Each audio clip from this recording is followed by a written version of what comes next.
Tu sais, parfois, je ne peux pas m'empêcher de me demander comment la vie devient si compliquée. Ce qui me dérange le plus, c'est de voir à quel point les choses peuvent devenir incontrôlables si rapidement. Mais tout ce que tu as entendu jusqu'à présent n'est que le début. Ce que je suis sur le point de partager est une confession. Je m'appelle Chloé, j'ai 28 ans.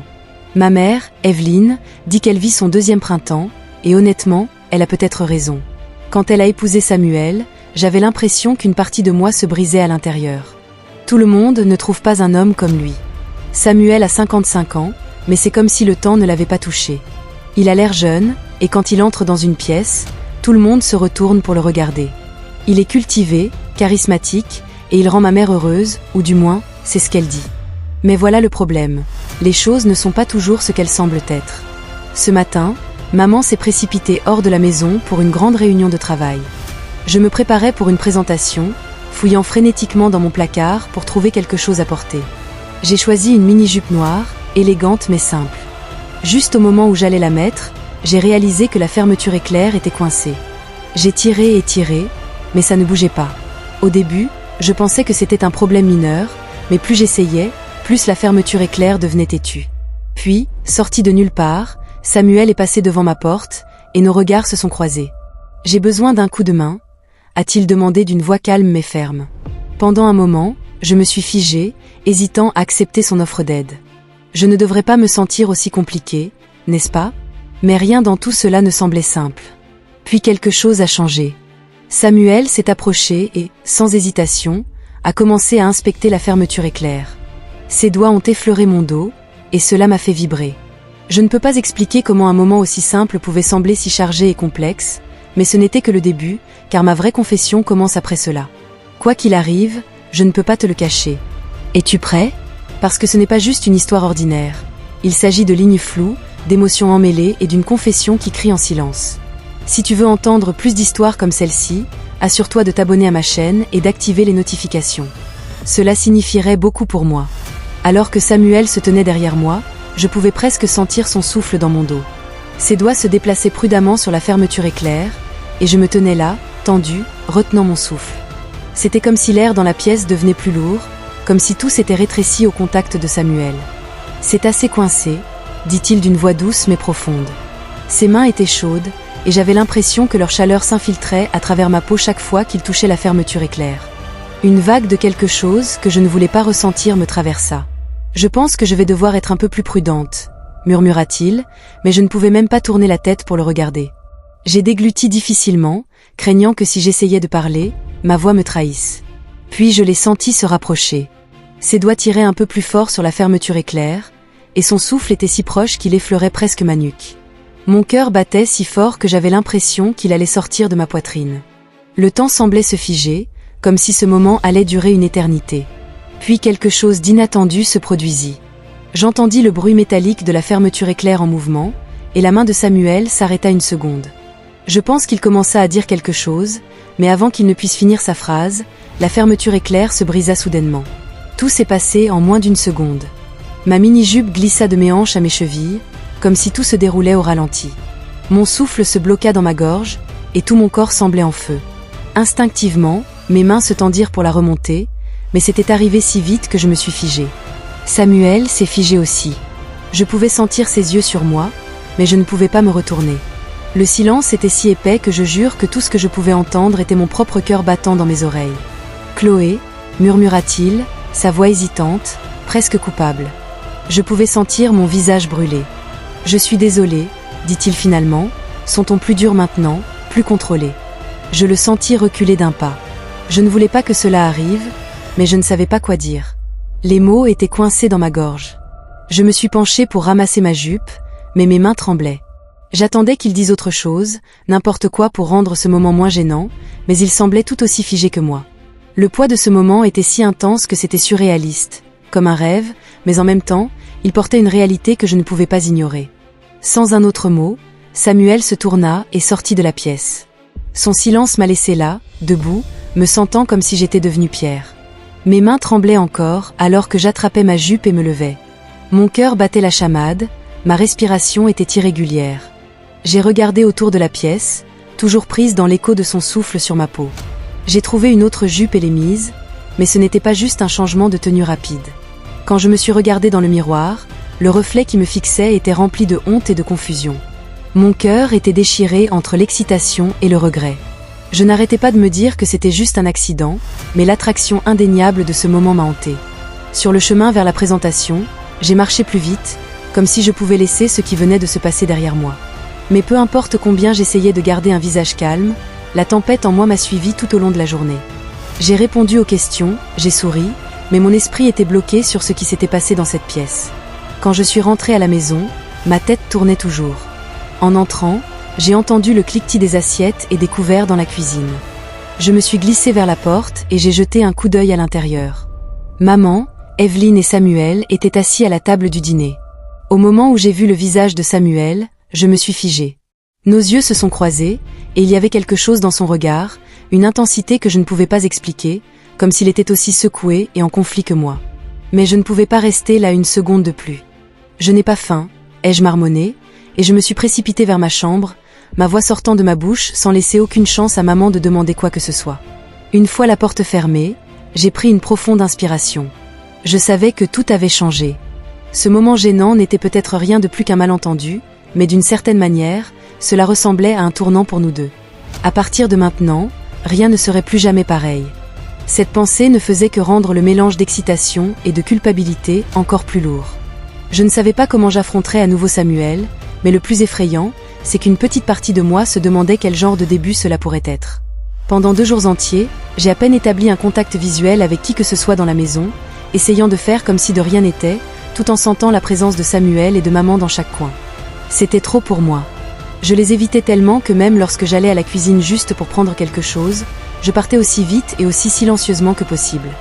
J'avais l'impression que plus je restais loin, plus je pouvais respirer. Mais cette nuit-là, croiser Samuel dans la cuisine est devenu inévitable, tard dans la nuit, alors que tout le monde dormait. J'étais dans la cuisine en train de me préparer quelque chose à manger, et soudain, la porte s'est ouverte en grinçant, et la silhouette de Samuel est apparue dans la faible lumière. Nos regards se sont croisés instantanément, et pendant un instant, le temps s'est figé, autant que je ne le voulais pas. Le poids de ce moment m'a frappé fort, et nos regards se sont fondus l'un dans l'autre. J'ai retenu mon souffle, et pendant ce qui m'a semblé une éternité, mais qui n'a probablement duré que 10 secondes, nous sommes restés là, silencieux, à nous regarder. Je me sentais si proche de lui, d'une manière que je ne pouvais même pas expliquer. Je ne savais pas ce que je ressentais. J'étais juste là, et lui aussi. Nous n'avons pas dit un mot, pas même un, mais d'une certaine manière, ce silence disait plus que des mots. Puis, comme si nous avions tous les deux compris quelque chose de non dit, nous nous sommes retournés et sommes partis sans rien dire. Ce petit échange non dit s'est reproduit au cours des nuits suivantes, chaque fois que nous nous sommes croisés dans la cuisine. Nos regards se croisaient, et nous nous regardions. Aucun de nous n'osait parler. Il y avait même des moments où l'un de nous avait l'impression qu'il allait enfin dire quelque chose, mais nous nous retirions à chaque fois, comme s'il n'y avait rien à dire. Le silence est devenu notre seul langage, la seule chose qui avait du sens entre nous. Et puis tout a changé cette nuit-là. Chloé, rentrant ivre d'une fête, a préparé le terrain pour que tout atteigne son point de rupture. Quand j'ai trébuché à travers la porte, mes mains tremblantes et mes yeux brumeux disaient tout. J'étais sur le point de perdre complètement le contrôle. Le désordre chaotique de la nuit, combiné à la tension non résolue due au contact de Samuel, avait créé quelque chose que je ne pouvais plus retenir. Cette nuit-là, je savais que rien ne serait plus jamais comme avant. En tâtonnant avec les clés, mes mains tremblaient. L'alcool me faisait tourner la tête, et tout semblait flou. Avant même que je puisse mettre la clé, la porte s'est soudainement ouverte. Debout là, dans la pénombre, se trouvait Samuel. Ses yeux brillaient, presque comme s'il m'attendait, fixés sur les miens. J'ai fait un pas tremblant en avant, mais je n'ai pas pu garder mon équilibre. La chose suivante que je sus, c'est que je tombais et atterrissais droit contre la poitrine de Samuel. À ce moment-là, le monde entier a disparu. Il était si proche, si réel.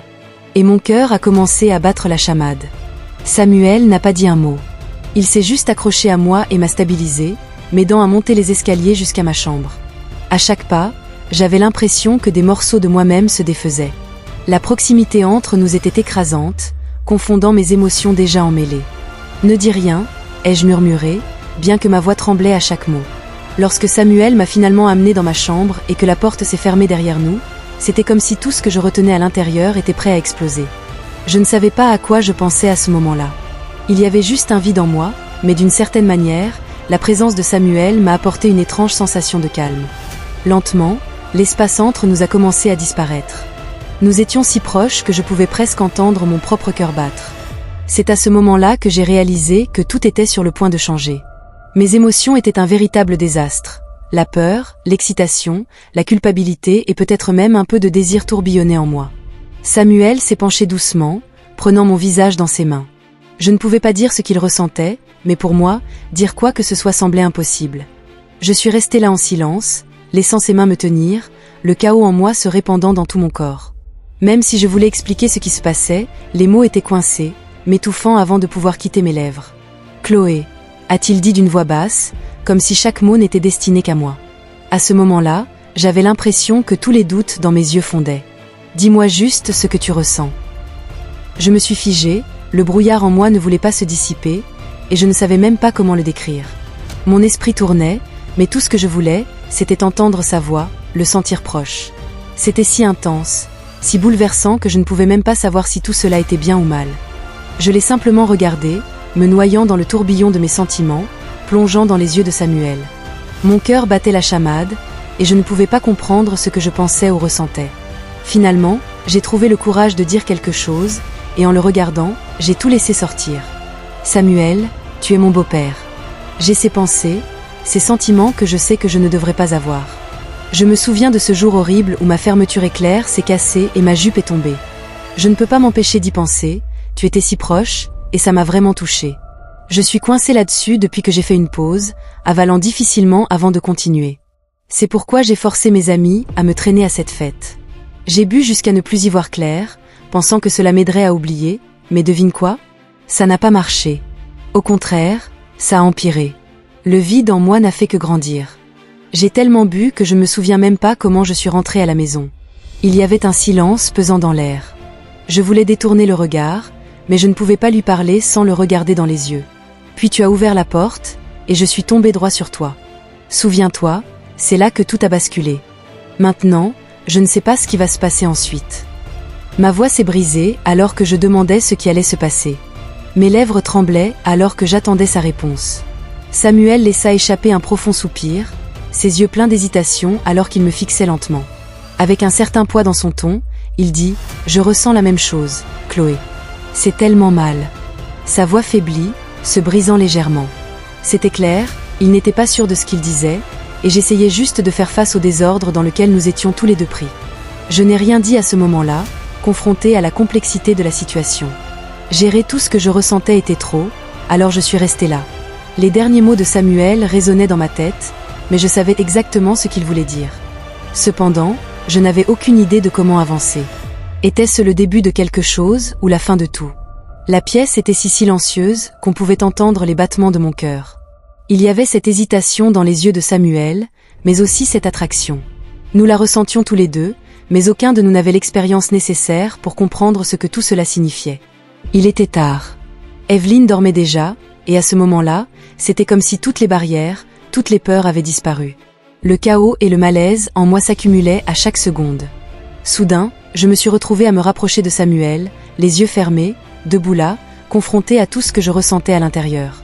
Mon esprit était en désordre, mais je savais une chose, je ne voulais pas laisser passer ce moment. J'ai doucement attrapé la main de Samuel, mon cœur battant la chamade dans ma poitrine. Puis, sans même m'en rendre compte, je me suis penchée d'un pas de plus et mes lèvres ont effleuré les siennes. Ce premier baiser, c'était comme si tout avait basculé en un instant. Je n'étais même pas pleinement consciente de ce que je faisais. Je me suis laissée porter par tout ce que je ressentais. Quand les bras de Samuel m'ont entourée, j'ai eu l'impression que le monde entier avait disparu à ce moment-là. Rien d'autre n'avait d'importance. Tout ce que je voulais, c'était être proche de lui, sans savoir ce qui allait se passer ensuite. C'était probablement ma plus grande peur, mais à ce moment-là, tout ce qui comptait, c'était le présent. Cette nuit-là, aucun de nous n'a pu résister. Tout s'est tellement emmêlé, et je me suis battue avec mes sentiments.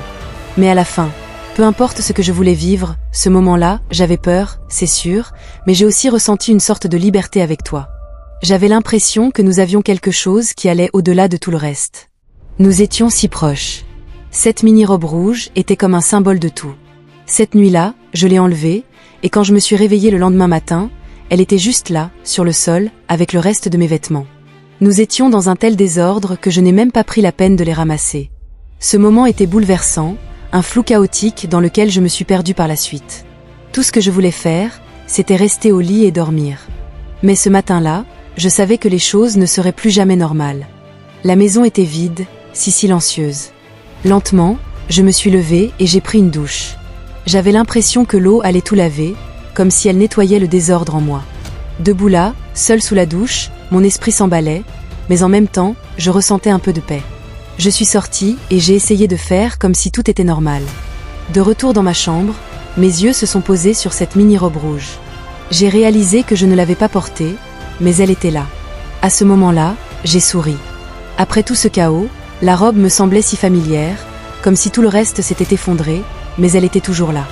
J'ai décidé de la remettre, comme si je remettais les choses à leur place. Quand j'ai soigneusement tiré la fermeture éclair, elle a glissé en douceur, sans problème. Cette fois, tout allait bien, et à ce moment-là, j'ai fait le choix de continuer à avancer. Je savais que les choses avaient changé, mais je savais aussi que j'étais prête à tourner la page et à commencer un nouveau chapitre de ma vie. La robe m'allait parfaitement, et juste comme ça, rien ne pouvait m'arrêter. J'avançais.